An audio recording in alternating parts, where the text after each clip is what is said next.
Bismillahirrahmanirrahim. Assalamualaikum warahmatullahi wabarakatuh. Perkenalkan, saya Faisal Khairuddin. Pada kesempatan kali ini, saya akan mempresentasikan final project saya yang berjudul Sales Performance Analysis pada Project Based Internship Program Rakamin Academy bersama Bank Muamalat pada posisi Business Intelligence Analyst. Saya merupakan fresh graduate dari Universitas Brawijaya dengan major statistik dan saya juga melanjutkan studi saya melalui Data Science Bootcamp di Rakamin Academy. Saya memiliki beberapa experience selama saya kuliah. Saya menjabat sebagai asisten di Departemen of Statistik Universitas Brawijaya. Selain itu, saya juga pernah menjadi mahasiswa magang di Badan Pusat Statistik Kabupaten Klaten. Selain itu, saya juga memiliki beberapa proyek, di mana salah satunya saya diamanahkan menjadi project manager ketika menyusun final project pada saat Data Science Bootcamp Rakamin Academy. Baik, pada program PBI atau Project Based Internship yang dirancang oleh Rakamin Academy dengan Bank Muamalat, pada kesempatan ini kami dapat mempelajari bagaimana peran Business Intelligence Analyst bekerja secara nyata di suatu perusahaan, khususnya Bank Muamalat. Pada program ini terbagi menjadi 3 kegiatan utama. Yang pertama adalah kami belajar secara mandiri melalui materi dan video learning yang telah disusun oleh Rakamin Academy dan Bank Muamalat.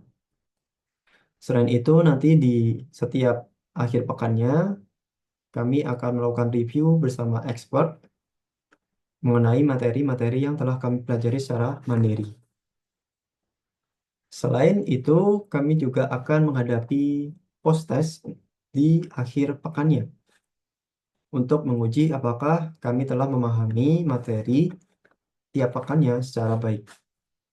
Dan di pekan terakhir, kami akan diberikan challenge untuk membuat final project dalam rangka mengaplikasikan ilmu yang telah kami pelajari seperti Excel, SQL, dan dashboard, di mana hasil akhir dari final project ini nantinya adalah dashboard.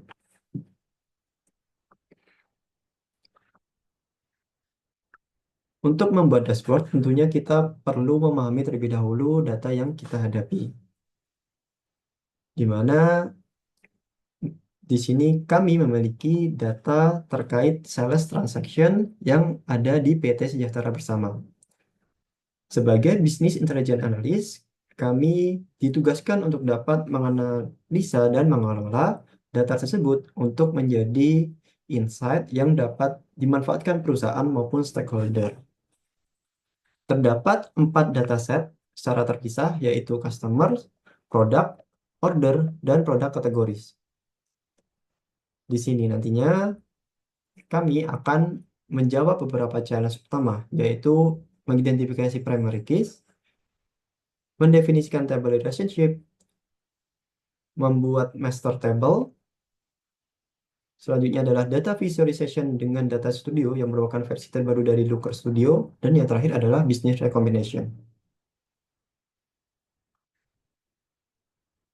Terkait dataset yang ada, dataset memiliki informasi terkait sales transaction yang dimulai dari 1 Januari 2020 hingga 31 Desember 2021.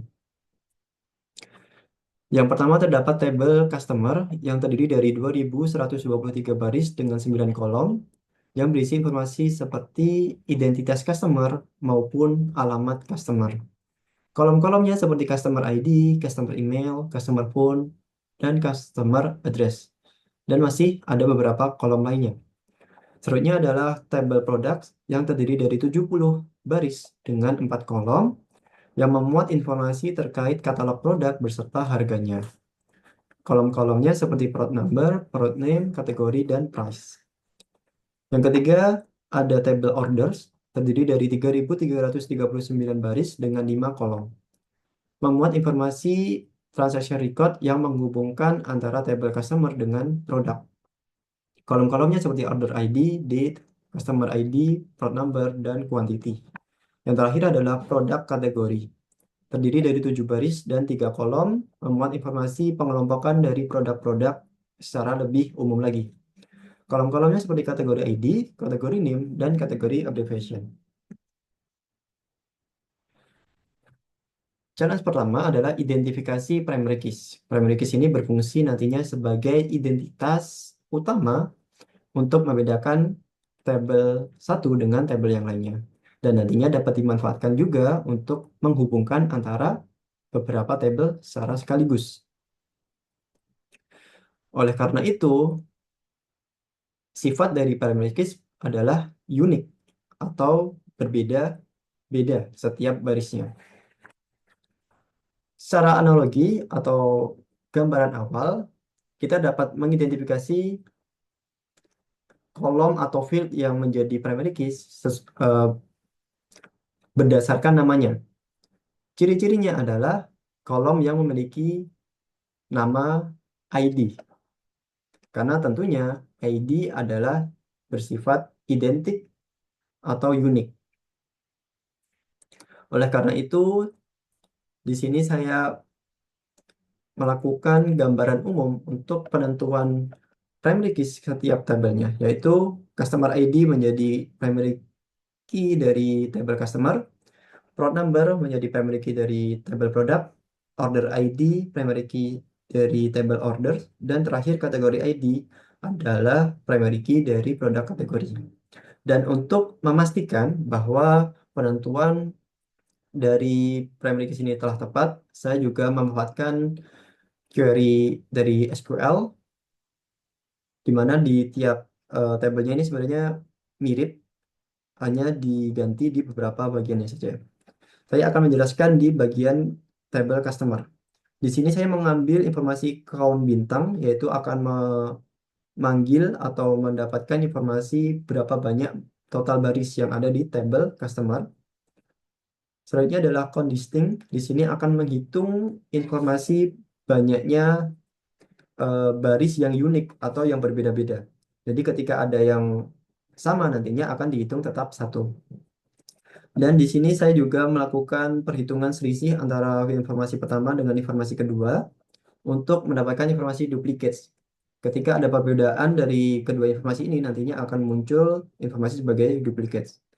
Dan yang terakhir, saya juga menghitung count if, yaitu ketika customer ID yang saya duga sebagai primary key ini ada yang bernilai 0 dengan query is null. Dan didapatkan bahwa total rows dari tabel customer adalah 2123 dan unique value dari customer ID sama besarnya. Oleh karena itu kita dapat memastikan bahwa customer ID ini adalah primary key dari customer. Analogi yang sama untuk memastikan product number adalah primary key dari produk, order ID adalah primary key dari orders, dan yang terakhir kategori ID adalah primary key dari produk kategori. Karena di query sebelumnya kita perlu melakukan query yang hampir mirip namun diulang sebanyak tabel yang kita miliki, di sini saya memanfaatkan union all agar dapat membuat satu saja query namun dapat menentukan primary keys dari banyaknya tabel yang ada secara sekaligus. Di mana di sini sebenarnya saya pendekatannya hampir sama dengan yang sebelumnya, di mana saya mengambil informasi dari nama tabel, dari customer, product, order, produk kategori, dan di sini saya tetap sama menghitung banyaknya baris yang ada di tiap tabelnya. Dan yang ketiga adalah menghitung nilai unik dari primary yang kita duga sebagai primary key, kolom yang kita duga sebagai primary key. Dan setiap informasinya nanti akan digabungkan melalui query yaitu union all. Dan dapat dihasilkan yaitu customer memiliki baris 2123 dengan unique key-nya itu sama besarnya. Produk memiliki total baris 70 dan unique key-nya juga 70. Order memiliki baris 3339 dengan unique key 330 300 3.339, dan yang terakhir produk kategori memiliki total baris 7 dengan unikinya sebesar 7 pula. Selanjutnya adalah penentuan table relationship. Karena sebelumnya table masih terpisah-pisah atau belum memiliki hubungan satu dengan yang lain, di sini kita perlu menentukan hubungan antar tabelnya. Karena tentunya pada setiap database memiliki tabel-tabel yang saling berhubungan. Yang pertama adalah produk kategori dengan produk. Produk kategori memiliki informasi produk atau pengelompokan produk secara lebih umum. Sementara di produk adalah informasi yang secara lebih khusus membahas tentang produk yang dijual oleh perusahaan. Oleh karena itu, kita dapat menentukan bahwa tipe dari hubungan antara kedua tabel ini adalah one to many. Kenapa one to many? Karena satu kategori produk tentunya akan memiliki beberapa produk. Dapat banyaknya itu lebih dari satu produk. Selanjutnya adalah produk dengan orders, di mana orders ini adalah tabel penghubung antar tabel customer dengan produk. Produk dengan order tentunya juga memiliki informasi hubungan yaitu one to many. Kenapa one to many? Karena suatu produk tentunya akan dibeli atau akan memiliki banyaknya record transaksi lebih dari satu. Jadi tidak hanya satu produk hanya cuma bisa dibeli sekali saja. Begitu pula juga dengan customer dan order. Tentunya setiap customer atau suatu customer dapat membeli sesuatu yang ada di toko lebih dari sekali. Oleh karena itu, hubungan dari tabel-tabel ini adalah one to many. Kita juga dapat mengkonfirmasi apakah benar penentuan hubungan tersebut melalui query SQL. Di sini saya telah membuat query-nya, sebenarnya nantinya akan mirip untuk penentuan dari setiap hubungannya. Tadi terdapat 3 hubungan. Ini ada 1, 2, dan 3. Dan semuanya nanti akan hampir mirip, hanya diganti beberapa informasi detailnya saja. Yang pertama, hubungan antara produk kategori dengan produk. Di sini saya mengambil informasi dari tabel produk kategori adalah kategori ID dan kategori name, yaitu saya singkat PC, produk kategori. Dan dari tabel produk saya mengambil informasi prod number. Karena saya mengambil informasi dari 2 tabel yang berbeda, di sini kita perlu menggunakan join. Dan di sini saya melakukan pendekatan left join, di mana tabel kiri adalah produk kategori dan tabel kanan adalah produk. Dengan kolom penghubungnya adalah kategori ID karena dimiliki oleh kedua tabel ini. Dan hasilnya adalah kita memiliki informasi bahwa ebook satu kategori yaitu ebook memiliki banyaknya produk sebanyak 19 produk. Selanjutnya training video kita memiliki 13 produk, blueprints kita memiliki 10 produk. Begitu selanjutnya sampai robot dan robot kits kita memiliki masing-masing 6 produk. Oleh karena itu, kita dapat mengkonfirmasi bahwa dari ketujuh kategori yang ada, ternyata hubungannya akan berhubungan dengan 70 produk yang kita jual. Oleh karena itu, one to many terkonfirmasi. Baik, dengan query yang hampir mirip, eh, diganti beberapa saja. Contohnya di sini saya mengambil prod number dan prod name dari tabel produk. Dan selanjutnya saya mengambil order ID dari tabel order menggunakan count untuk menghitung informasi dari setiap ordernya. Dan di sini saya juga melakukan join dengan kolom penghubung yaitu prod number karena dimiliki oleh 2 tabel ini. Dan di sini saya juga menambahkan limit 10 karena jumlahnya itu terlalu banyak dan tidak bisa saya tampilkan semuanya di dalam satu thread. Dan nantinya ketika teman-teman mencoba nantinya dapat menghapus saja limit 10 ini untuk dapat melihat ternyata benar gitu bahwa hubungan dari produk dan order ini adalah one to many. Baik, dari hasilnya dapat kita lihat bahwa satu produk yaitu Sleepy Eye Blueprint memiliki jumlah order sebanyak 89. Artinya Sleepy Eye Blueprint ini dibeli sebanyak 89 kali.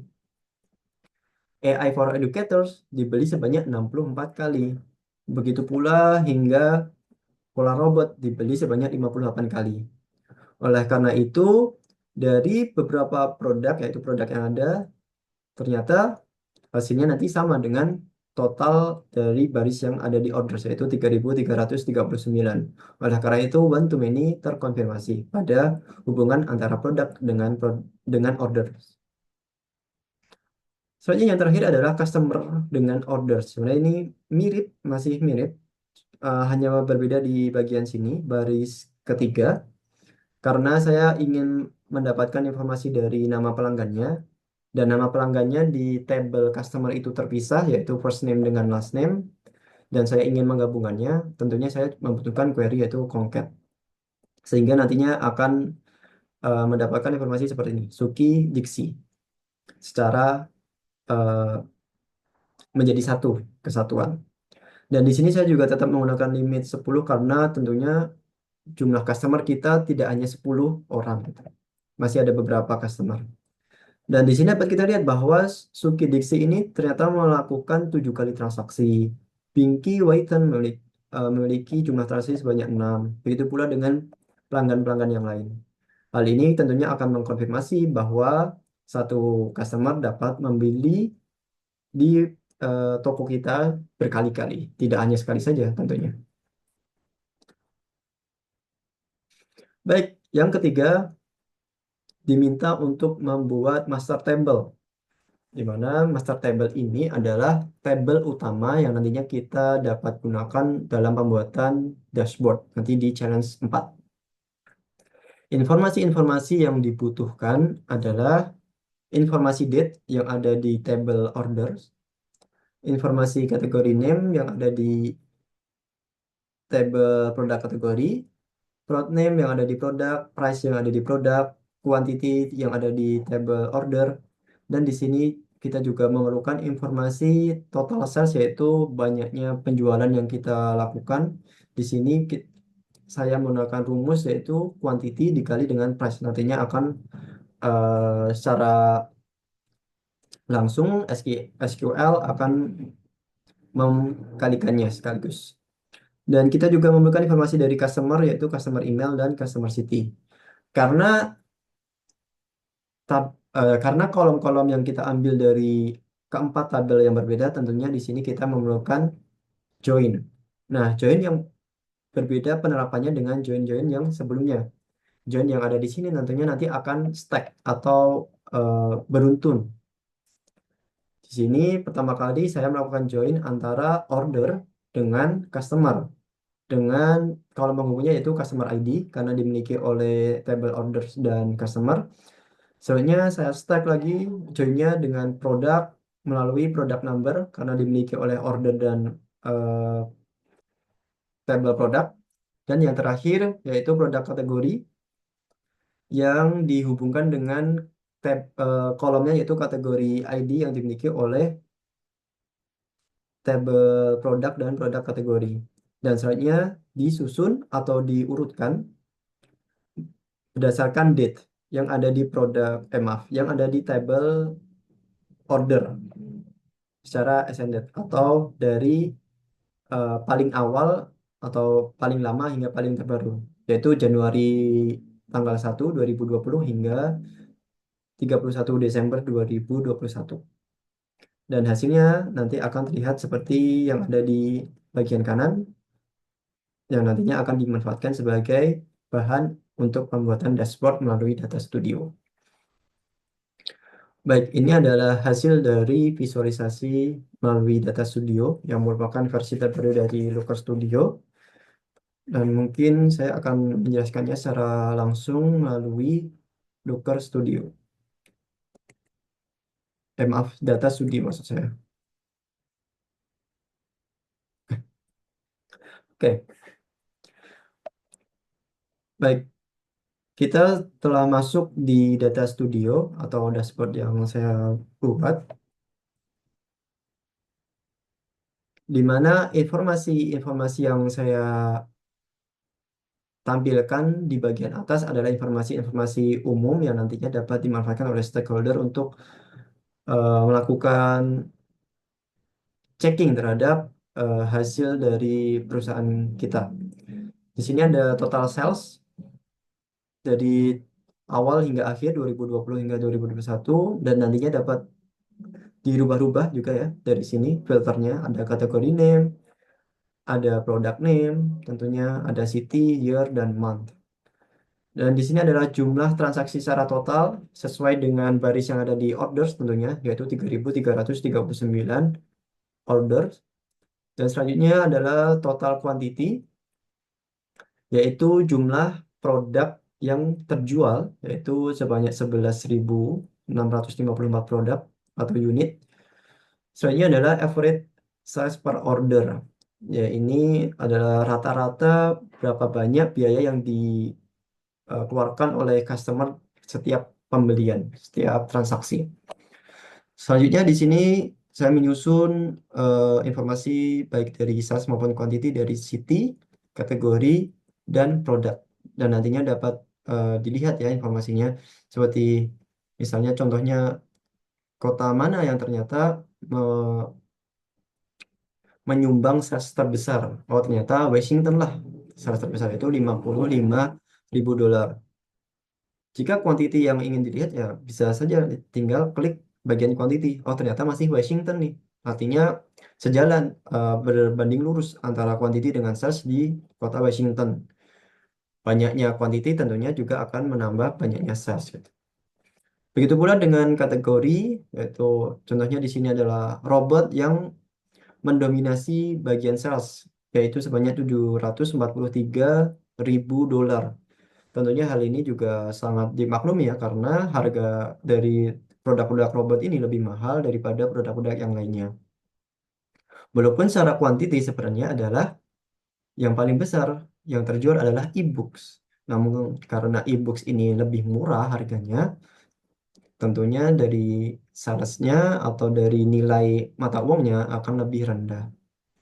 Dan ini adalah produk yang tentunya akan linear dengan informasi dari kategori. Karena ya produk-produk inilah yang apa ya, memberikan informasi dari informasi kategori.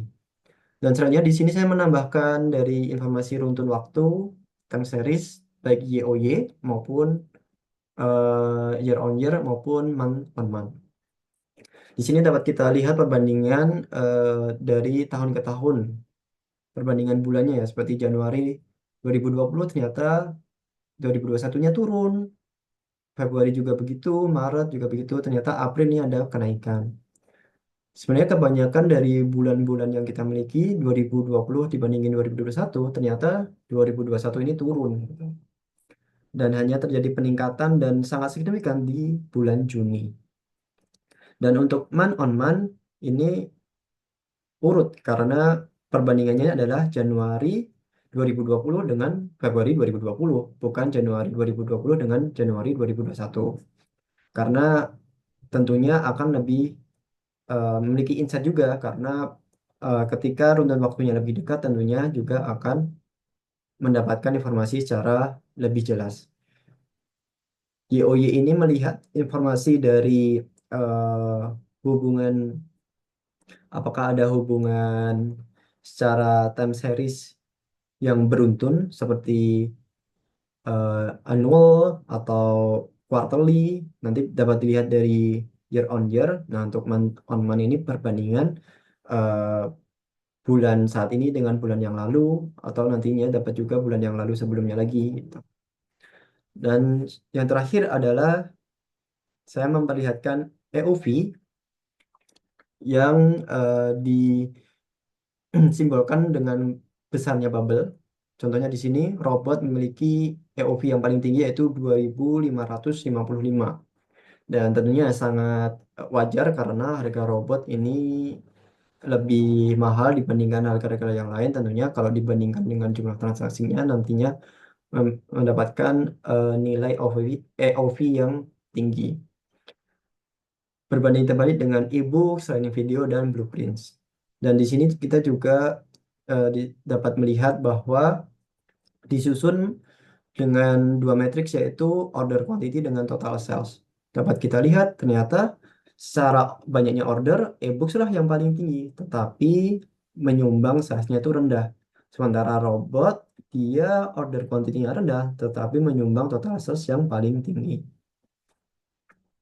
Dari visualisasi ini, saya dapat menyusun beberapa rekomendasi bisnis, dan saya akan kembali pada PPT saya.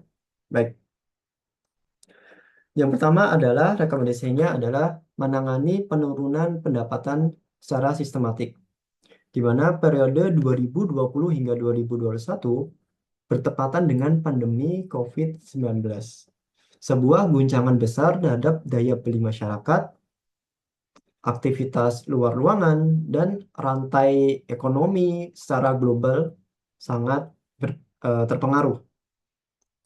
Untuk bisnis yang menjual produk-produk yang non-esensial sebenarnya dan premium yang tidak berhubungan langsung dengan kesehatan ya, seperti yang dibutuhkan saat COVID-19. Contohnya produk kita seperti robot, drone, maupun blueprint, tekanan pada permintaan memang tidak dapat terhindari karena ya memang produk-produk kita sebenarnya tidak begitu diperlukan masyarakat pada masa-masa seperti ini, apalagi krisis ekonomi. Namun data justru menunjukkan cerita yang berbeda daripada eh, informasi akibat pandemi COVID-19. Di mana dapat kita lihat bahwa revenue kita pada tahun 2020 mencapai 913.000 dolar, tetapi pada tahun 2021 turun menjadi 841 dolar, di mana hampir berkurang sekitar 8%. Ya. Dan adanya pertumbuhan hanya di beberapa bulan saja, yaitu di bulan April dan Juni yang paling besar tadi, yang terlihat di data visualisasi sebelumnya di data studio. Nah, apabila COVID ini adalah penyebab penyebab utama penurunan, maka tentunya di tahun 2020 lah, tahun dengan lockdown paling ketat, yang menjadi tahun yang lebih lemah dibandingkan 2021. Namun, kenyataannya 2020 justru lebih tinggi dibandingkan 2021. Seperti yang kita lihat di slide sebelumnya. Dengan selisih itu sekitar 71 dolar. 71.000 dolar. Penurunan yang lebih signifikan justru terjadi saat kondisi mulai membaik, di mana kondisi yang paling parah secara global yaitu 2020 mulai membaik kasus pandemi COVID-nya di 2021. Namun data penjualan kita ternyata lebih malah turun gitu. Dan hal ini tentunya mengarah pada masalah eksekusi secara internal dibandingkan eh, faktor eksternal. Jadi bukan sekadar guncangan dari pasar eksternal melalui COVID-19. Oleh karena itu, kita perlu memperlakukan COVID ini sebagai konteks tambahan, bukan sebagai penyebab utamanya penurunan yang terjadi, dengan melakukan tinjauan masalah terhadap data yang ada di tahun 2021, mungkin dapat dimulai dengan bulan-bulan yang terpengaruh secara besar, yaitu di bulan Maret, Juli, terlebih di Oktober ini, yaitu turun dari 2020 Oktober ke 2021 Oktober, turunnya sekitar 29%. Dan area yang perlu diinvestigasi adalah strategi harga. Selanjutnya adalah pengeluaran pemasaran, apakah marketing kita sudah berjalan dengan baik dengan perbedaan kemampuan masyarakat dalam proses daya beli. Selanjutnya adalah retensi pelanggan, karena mungkin sudah mulai low di sini, mulai high retention-nya. Dan yang terakhir adalah potensi kehabisan stok. Artinya pelanggan sebenarnya masih ada, namun karena stoknya produk habis, tentunya tidak terjadi sebuah transaksi sehingga tidak terdapat revenue. Justru kita melakukan kerugian karena tidak dapat mendapatkan customer. Selanjutnya, rekomendasi kedua adalah memanfaatkan kekuatan geografis. Pendapatan yang kita dapatkan, revenue kita tuh tersebar di antara 361 kota dan tanpa satupun yang mendominasi itu. Dan tentunya ini adalah sebuah hal positif yang dapat melindungi bisnis kita dari guncangan regional. Dan namun di balik hal positif tersebut tentunya tersembunyi sebuah peluang yang nantinya dapat dimanfaatkan oleh perusahaan, di mana 41 kota hanya pernah melakukan order itu hanya sebanyak satu kali saja. Dan tentunya berbeda dengan resiko yang dihadapi di sisi produk, resiko yang ada di geografis ini cenderung rendah. Tidak ada satupun gangguan regional seperti guncangan ekonomi, persaingan lokal, dan lain sebagainya yang dapat merusak revenue secara signifikan. Saran yang dapat saya sampaikan adalah kita dapat mempertahankan pendekatan secara distribusi pasar yang sudah cukup luas ini karena tersebar di 361 kota, sudah cukup baik. Dan kita dapat memanfaatkan ini sebagai narasi manajemen risiko terhadap investor dan nanti kita dapat memprioritaskan untuk investasi melalui ekspansi pasar berdasarkan tingkat pertumbuhan tiap kotanya. Karena di sini kita tidak dapat mendapatkan informasi pendapatan kita atau revenue kita itu berasal dari toko di kota mana. Oleh karena itu, nantinya ketika ada informasi tersebut dapat dimanfaatkan untuk melakukan ekspansi di kota-kota yang memang belum memiliki cabang dari perusahaan kita. Baik, selanjutnya terdapat informasi tadi 41 kota yang hanya mengunjungi atau melakukan transaksi itu sebanyak sekali saja dan tidak pernah kembali. Eh, tentunya mereka adalah eh, bukan berarti pasar yang tidak layak. Tentunya informasi ini menjadi sebuah permintaan yang mungkin belum terkonversi. Jadi kita perlu memerlukan sebuah campaign untuk melakukan win back yang kita targetkan melalui email untuk customer-customer ini bisa kembali nih datang untuk melakukan transaksi. Dan kita dapat memanfaatkan produk seperti e-books dan training video sebagai entry point karena resikonya lebih rendah, karena harganya lebih rendah, dan tentunya sangat cocok ya ketika mereka melakukan repurchasing. Jadi sekali beli e-book mungkin perlu e-book lainnya atau training videos itu terbagi menjadi beberapa part gitu. Baik, rekomendasi ketiga adalah eh, jangan sampai nilai rata-rata menutupi kenyataan yang dimiliki oleh data itu sendiri. Di mana AOV sebesar 525 dolar ini tentunya terdengar sangat wah gitu bagi perusahaan kita. Karena ini tentunya sangat tinggi.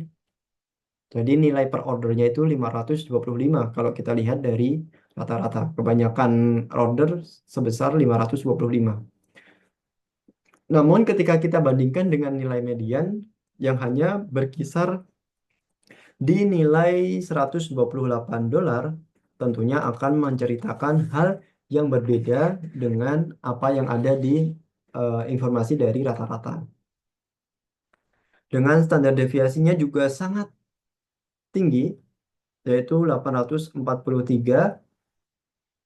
Tentunya dari informasi-informasi ini kita dapat melihat bahwa distribusi dari order ini tidak normal, di mana nilainya ini ditarik ke atas oleh sejumlah kecil saja, yaitu transaksi yang bernilai sangat tinggi. Dengan rata-rata yang mendekati, maaf, dengan rata-rata yang hampir 4 kali nilai median, hal ini mengindikasikan bahwa revenue terkonsentrasi pada sekelompok kecil order yang bernilai tinggi, yang sebagian besar berasal dari kategori yaitu robot dan drones. Dan jika penjualan produk mahal ini melambat, rata-rata akan memburuk jauh lebih cepat dari angka median yang dicerminkan. Jadi jadi robot dan drones ini adalah eh, fondasi utama bagi perusahaan kita. Dan ketika robot dan drones ini mulai melemah, tentunya perusahaan kita juga mulai melemah karena revenue yang besar datang dari sini nantinya akan hilang.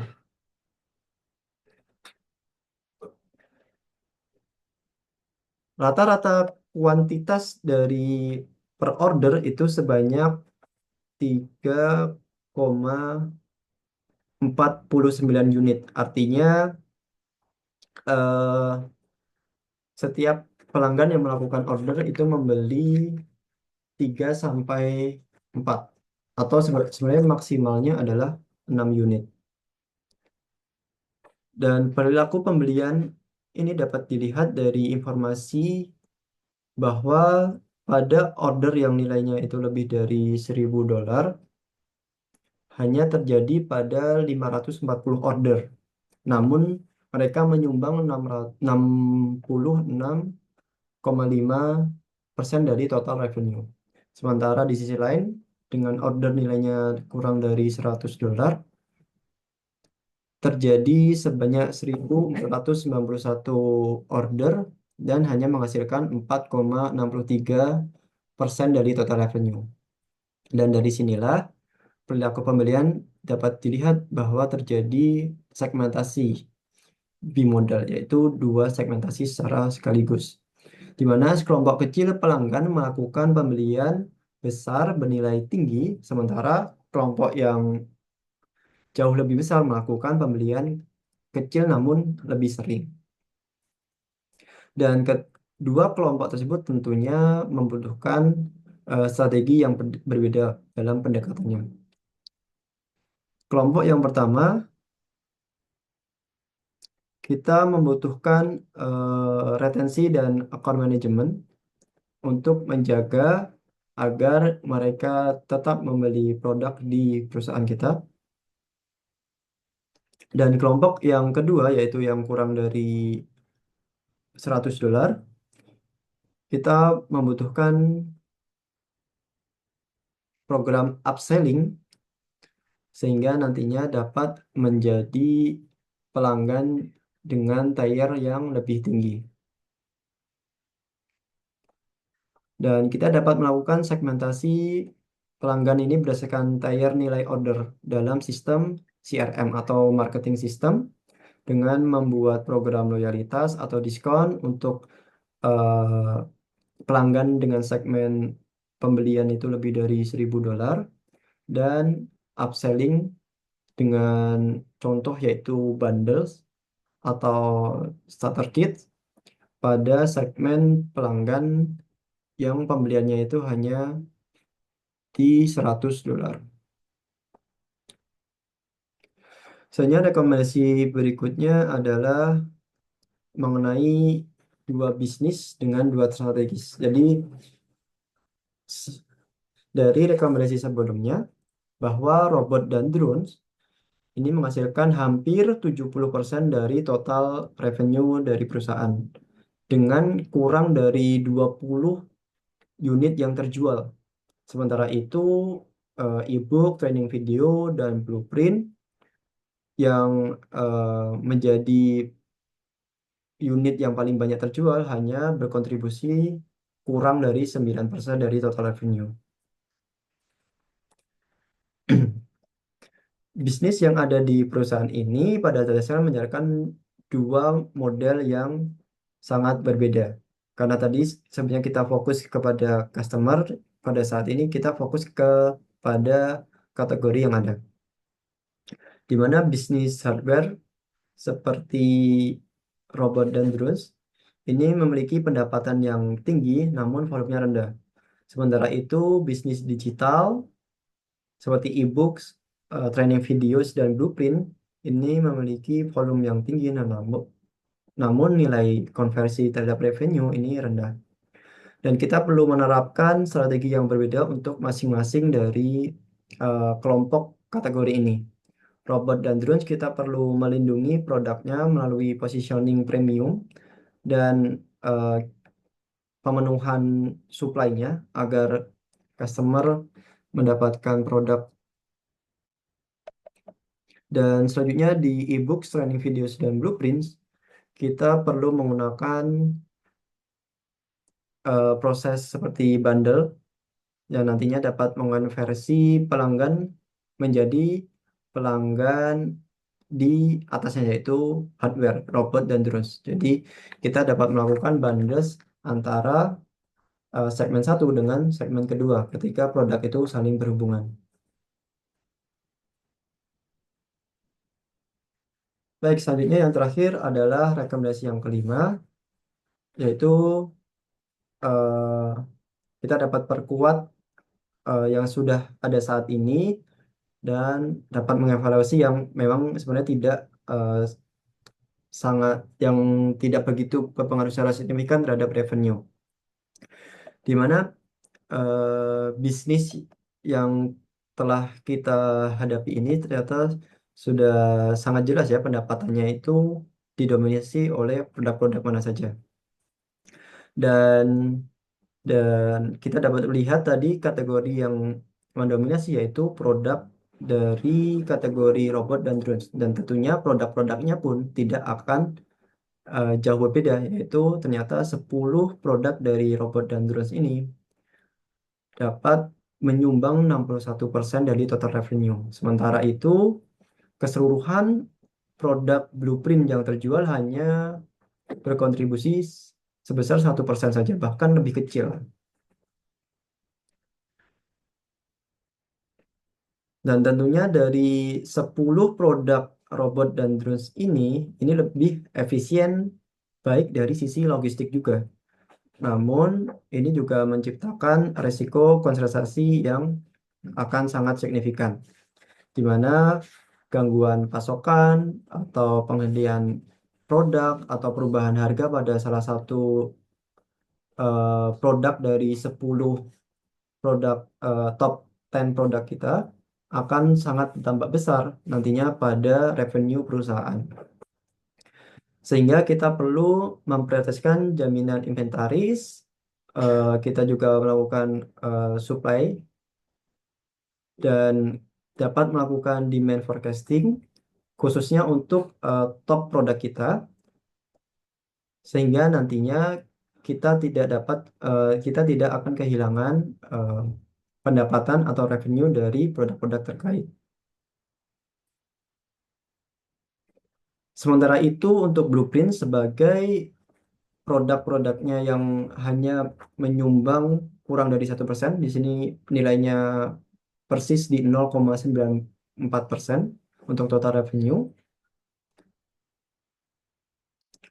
Walaupun penjualan blueprint ini terjual sangat besar secara volume, tetapi karena harganya yang terlalu rendah, sehingga keperhatian terhadap revenue ini juga menjadi rendah.